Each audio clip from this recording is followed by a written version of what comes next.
अब चलिए हम लोग आगे देखते हैं computation of arithmetic mean in case of continuous series. अब देखिए, सबसे पहले हम आपको इंडिविजुअल सीरीज बताए थे, फिर डिस्क्रीट सीरीज बताए थे, अब कंटिन्यूअस सीरीज हम लोग पढ़ेंगे। In case of continuous series class intervals and frequencies are given. देखिए अभी तक क्या होता था, आपको x रहता था सबसे पहले में, फिर x के साथ फ्रीक्वेंसी आया।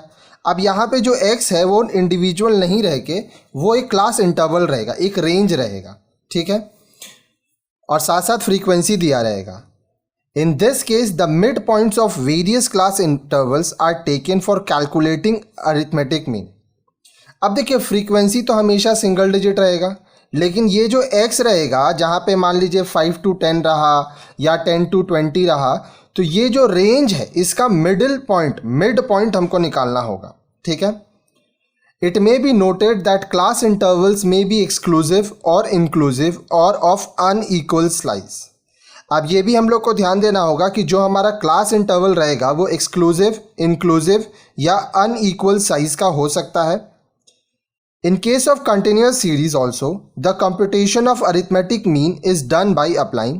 अब देखिए जब कंटिन्यूअस सीरीज रहेगा तब भी हम लोग जो अरिथमेटिक मीन निकालेंगे वो कैसे होगा, direct method, assume mean method, step deviation method. अब देखिए डायरेक्ट मेथड, जब हम लोग ये तीनों करना है, direct method, assume mean method, step deviation, individual series में इसका अलग फॉर्मूला था, उसके बाद डिस्क्रीट सीरीज में अलग फार्मूला था। अब यहाँ पे जो कंटिन्यूअस सीरीज है यहाँ पे भी इसका फार्मूला थोड़ा अलग होगा। क्या होगा कॉन्सेप्ट वाइज मैं आपको समझाऊंगा, उसके बाद आपको सम्स भी करके बताऊंगा। Direct method, the steps involved in calculation of arithmetic mean are as follows. Calculate the mid point of each class and denote these mid points as m as follows. अब मिड पॉइंट कैसे निकालेंगे, mid point lower limit plus upper limit divide by 2। अगर मैं इसका बात करूं तो देखिए lower limit 10 plus upper limit 20 divide by 2, तो ये क्या होगा 30 डिवाइड बाई 2, तो इसका मिड पॉइंट 15 आया और इसको हम लोग m से डिनोट करेंगे, ठीक है। Multiply the mid point with respective frequency and denote these as fm। अभी तक आप आगे देखे होंगे हम लोग x के साथ f मल्टीप्लाई करके fx निकालते थे। अब यहाँ पे पहले हम लोग x से m निकालेंगे, उसके बाद m में f मल्टीप्लाई करके fm निकालेंगे, ठीक है। The arithmetic mean is obtained as follows. तो अरिथमेटिक मीन का फिर जो फॉर्मूला आएगा वो क्या होगा, x to the bar is equal to summation fm divide by summation f। अब देखिए f जो रहेगा उससे आप समेशन f निकाल लेंगे, ठीक है, फिर आप m निकालेंगे मिड पॉइंट, फिर fm निकालेंगे और इससे आप समेशन fm निकाल लेंगे। अभी सम्स करेंगे हम लोग, ये थोड़ा सा पढ़ने के बाद आपको समझ में आ जाएगा। नेक्स्ट है assumed mean method. Under this method the formula for calculating mean is. अब देखिए कॉन्सेप्ट सिंपल है, ये है x बार मीन, एक अज्यूम करेंगे, फिर इसमें ऐड करेंगे summation f D by summation F. ये भी मैं अभी आपको सॉल्व करके बताऊंगा sums. Whereas a is equal to assumed mean, d is equal to m minus a।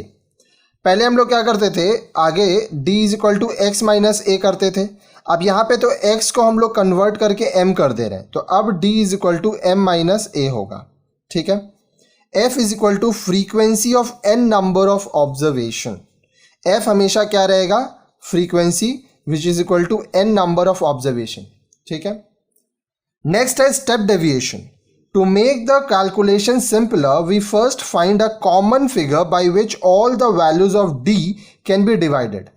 हम लोग आगे भी देखे थे, हम लोग d निकाले थे, फिर हम लोग इससे d डैश निकाले थे। इसमें क्या किए थे, d को एक कॉमन फैक्टर से डिवाइड कर दिए थे ताकि कैलकुलेशन और इजी हो जाए।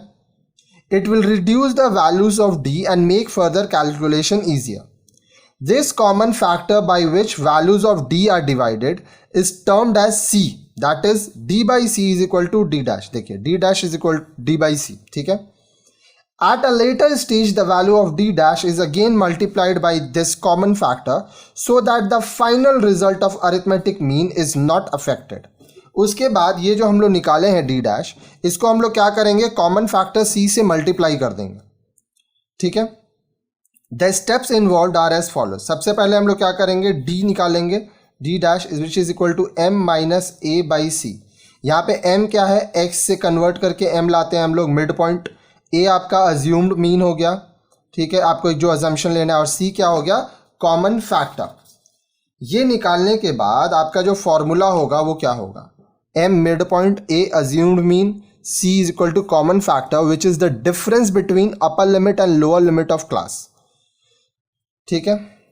स्टेप 2 क्या है, apply the following formula to calculate the arithmetic mean. अब फॉर्मूला क्या है, स्टेप डेविएशन में x to the bar which is mean is equal to assumed mean a plus summation f d dash divide by summation f into सी। अब ये हम लोग sums करेंगे।